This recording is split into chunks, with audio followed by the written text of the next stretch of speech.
Hello, hello. Happy day 9 of Vlogmas here from sunny Mexico City. Sorry about that. My window disappeared on the computer. Let me make sure I've got volume. Happy Saturday. Here we are again, ninth day in a row. I am going live every day at 2 p.m. through December 25th in honor of Vlogmas here on YouTube. Um, and I'm back today we're staying with the theme of money this week.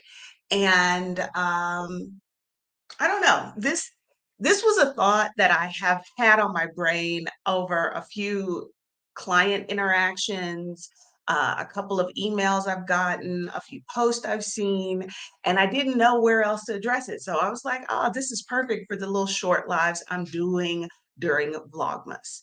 We're gonna be talking about like money ain't that complicated. But first, um, if you are new here, maybe the YouTube algorithm has served you this video and you have no idea who I am.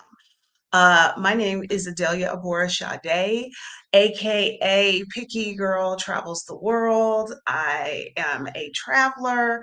I have lived outside the US since 2016. Um, what else do you need to know about me? You should also know that really since I guess I left my job in 2020. All of the work I do is about helping people live the life of their dreams, to get free of society's expectations and live the life that they want. And I do that in a variety of ways. One of which is I help people move abroad. Another is that I'm a financial educator and I help people figure out their money, get better at their money, and be able to make confident decisions about their money so they can freely go after the life they want. Um, so, yeah, that's me. And this is my channel. And we talk about all of those things and then some here on a weekly basis. Well, except for Vlogmas, where I'm here at 2 p.m. going live every day. Um, so yeah, so I'm glad you're here. If you want to keep videos like this showing up in your feed, please subscribe. Hello to everybody who is in the chat.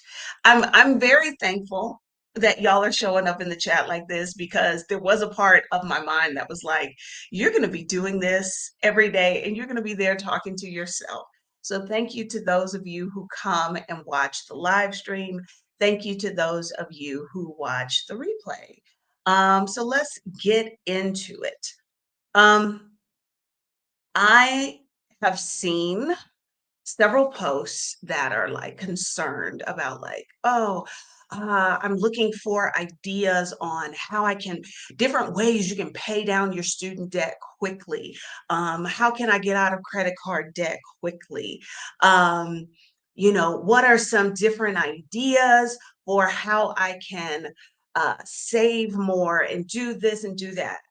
Y'all, it is not that complicated. Um, Now, that's not to say it's easy. Those are two different things.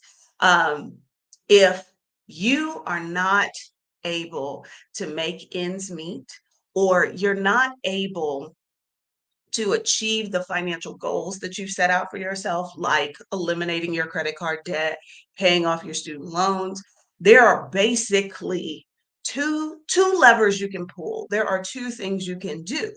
Either you can spend more. No, that's not what you want to do. Either you can spend less or you can earn more. That is the secret. It is not it's not sexy, it's not exciting, but that's really what it comes down to. What is it they say? If something sounds too good to be true, it probably is. I know there are a lot of content creators like on TikTok and IG, and they're touting ways to like game the system and kind of get money out of nowhere. That doesn't really work. Really and truly, either you got to spend less or you got to earn more. Now, I tend to talk a lot about spending less because if we're honest, like we had in our conversation yesterday, a lot of us have developed spending habits that are out of alignment with the things that we have said are important to us. We live in a society that encourages, almost requires consumerism and a constant consumption of things, and that impacts our spending habits. So I tend to talk about ways to alter your spending habits a lot because the reality is most of us have some work to do there. But you cannot save yourself all the way to like independent wealth. Skipping a latte, skipping the avocado toast, that is not going to get you the down payment for a house. All right. So the other lever we can pull is to earn more money. Now, uh, for those of you who have watched videos on this channel, you know that I embrace ease and I do as little as possible. As a Black woman, I have a very hard time telling other Black women, you need to go out there and work more. I don't like that. Uh, so I want to be very clear on this. The idea that to to earn more, you've got to work hard. We're letting that go. Okay. We are unlearning the notion that hard work is the only route to earning money. We can earn more money, but we don't have to sacrifice our health and our sanity to do it. Okay. That is not necessary. Now, I mentioned I've seen, especially in the past few weeks, I've seen quite a few posts where people are, it's sort of like they're asking for some magic pill of, like, how can I pay down these loans faster? Y'all, it's simple math, not even complicated math. Like, throw more money at it. How do you have more money to throw at it? Either you spend less money on other stuff or you make more money specifically to throw at this thing that you want to accomplish. And so when we talk about that, pulling that other lever of making more money, I think we need to think of it two ways. You can boost your income in the short term, and then there are long-term ways to boost your income. Um, this morning on Stephanie Perry's live, she talked about it. Somebody in the audience um, what mentioned like they really could use a house cleaner, but they couldn't afford it. And Stephanie even referenced my video from earlier this week for Vlogmas, where we were talking about like we're all quick to say, I can't do that, I can't afford that, but we've never done the math to see if we can afford that thing. And she mentioned like somebody in the audience was like, well, I live here and this is what it would cost for somebody to clean my house. And Stephanie was like, okay, so if you don't have that amount of money now, how can you get it? What can you do to get it? And I think that's a good way of looking at it. Is what are some short-term things I can do to have more money that I can then apply to my financial goals. And I did a video on this. It is actually linked in the description. Um, I'm trying to talk. I mean, talk and type, that doesn't work well. More money. Okay. So here is a link to that, and it is in the description. Basically, this video is about simple, fairly easy ways you can make more money. It's fairly in the short term. I don't use the term passive income because that's another term that folks on the internet, financial content creators like to throw around. But the reality is there are very few ways to make money without having to do some work. Very few of them. These are like minimal work involved. There are I've talked about them before here, but getting rid of some of your stuff, selling your things, renting out spaces and things you barely use. Like there are a few ideas there, but there are short-term things like even like when Stephanie Perry was preparing to take her grown-up gap year in order to get the money she worked an extra shift every week. That doesn't require uh that much more of us. But in a year's time, she was able to save up enough money that she could take off. I think she was gone 14 months, 15 months, and travel the world. Okay. Um, yeah, Jess, part-time job, something easy like teaching English, being a conversation partner. You don't even have to teach. You just got to show up and talk to somebody in the language you already speak, and people will pay you for that.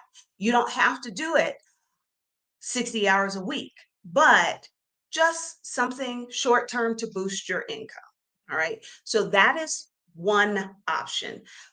There are simple things you can do. Maybe it's an extra shift.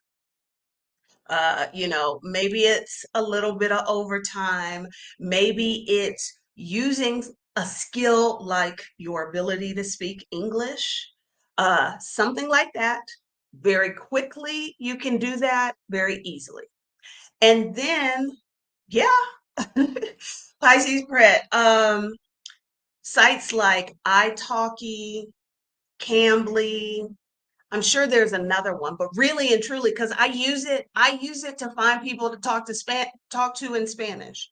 But yes, there are people who you don't have to like create lessons, you don't have to create resource materials. You literally just have to show up and be able to speak English and talk to somebody. Okay, Preply is another. So yes, there. So when we think about boosting our income, there are short-term things that you can do fairly quickly, require minimal work from you. These are things. Now, are you going to get rich doing these things? No, no. This is part of a larger strategy. The other way to think about boosting your income is to think about long term. Okay. Um, it's something think about, okay, in the longer term, how can I make more money doing the main thing I do to make money? Generally, here, this is again where some unlearning has to happen. We've been conditioned to believe I got to work harder. I got to go back to school and get more training. I need to take on more responsibility. No, we're letting go of that. Something to remember when you're talking about, especially for those of you who work traditional W-2 jobs. Loyalty does not pay for the vast majority of you. It's a lot like with your cell phone provider, your cable company. They're really excited. They go out of their way to attract new customers, but they're not doing anything for you. The new customers get a great price point, they get great discounts. You, who've been with them for 10, 15 years, they're not doing anything to keep you there. A lot of traditional W-2 employment is the same way. I was just looking at a statistic that, let me wait, hold on. Can I find it rather quickly? Okay. 6% of workers who changed jobs between April 2021 and March of 2022 reported an increase in their wages significantly more than 51%. Significantly more than 51% of job switchers who said they saw gains the year before.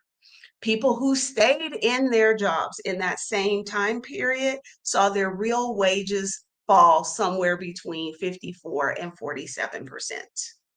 Okay. Uh, Staying with a company because you've been there, that is the absolute way to keep making less money. Um, and this is not for everybody. Like, I was a public school teacher. It was very hard if went from one school district to another school district. There wasn't the way the pay was structured for that particular industry, I was not going to reap this benefit. But those of you who got regular jobs, I'm talking to you. Um, Something like 10 to 20% increase in your pay by switching jobs. That's on average. That's on average. It's best to change jobs every 1.5 to 3 years to get the raise you deserve. Let me tell you, everything I have read tells me that the only one, short of you hiring somebody like Teen Zekas, who spoke at Exodus Summit in 2022 and 2023, whose whole thing is about getting Black women paid, short of working with somebody like that on your own, the only way you are going to get paid the money you should is to move to another job. Think about it. We've been conditioned to stay in a particular place. We've been told that things like loyalty are valued. But you know who comes out ahead in that situation? The employer, not you. They benefit from your increased skill set, your loyalty, but you don't get anything from that. So finding another job is a fairly easy way to see a significant bump in your take home pay. And I know there's some of y'all thinking, but what is that going to look like on my resume that, I've switched jobs? That mindset, they've got us thinking like, oh, they don't want to see you switching jobs on your resume. You shouldn't have big blanks of like missing time on your resume. Again, that's all benefit them. There is this comes up again when we talk about like taking time off, taking a sabbatical. There's a work gap there. How is that going to play out? It it is not as detrimental as people have led you to believe. If anything, when you explain what you were out doing, you were traveling the world, you were gaining cultural competency, you were getting learn language skills, you were doing all these things. You're a better person than you were prior to that. But they would have us believe that we need it's a lot of based in fear. This fear of what are people going to think? What are they going to say? I'm not going to be able to find another job. We got to let that go because all of that mindset keeps us in place so that they can take advantage of us. And we're done with that. We're moving past that. Okay. So uh, leaving the current job you have and finding another one. And again, I classify this as kind of longer term. For somebody who did the kind of work I did, as I said, hopping jobs was not going to make a difference. But I could think long term and take my skills that I honed in the classroom and use them like in instructional design. I could longer term, I could create a plan about leaving public education and transitioning into teaching and learning in the private sector. Okay, that's a way. All right, here Malika is telling y'all right here, job hopping is how I 6x'd my salary in 7 years. What else is there to say? What else is there to say? All right. Adrian is hipping us. Employers really don't care. I work at a staffing company to find temporary jobs. Employers value outsiders' insights, and they know you are bringing a different skill set to the table. This is what I'm talking about. But think about all of the things we've been told about how this process works and what is in our best interest. A lot of that is not in our best interest and is not serving us. Okay. So, um, again, this is boosting your income. Whether you're talking about short term or long term, it does not have to be complicated. All right. Uh, as we said, financially, to make everything make sense does not have to be complicated. Either you're going to save more money, you're going to spend less, or you're going to make more. Because what's important as you have these financial goals, whether they are to retire, quit working, whether they are to buy a house, a car, invest in a business, what have you, um, all of that is about you need a larger gap between what you bring in and what goes out. So again, it is not complicated. Now, that is not the same as saying it's easy. No, those are two separate things. So that's what I got for y'all today. I will be back tomorrow, which is Sunday, December 10th at 2 p.m. Eastern. Do I know what can I easily tell y'all what we're talking about tomorrow? Um, Tomorrow is interesting because we're going to be replying directly to a question I got about what to do. Uh, okay, more fabulous advice from Money Coach Malika. Job hopping can also include internal transfers. Focus on skills stacking. I love this because a lot of folks, I think, are hesitant because they may like the organization for which they work, and the thought of like jumping ship, going elsewhere, it's like unattractive to them, but you can even job hop within the same organization. Again, staying loyal does not pay. If you don't leave today with anything else, definitely leave with that. All right, y'all, I will see y'all again here tomorrow. um I'm sure there's some announcements I need to make, but I am very tired from my movie marathon yesterday. And so I'm not firing on all cylinders just yet. See y'all tomorrow.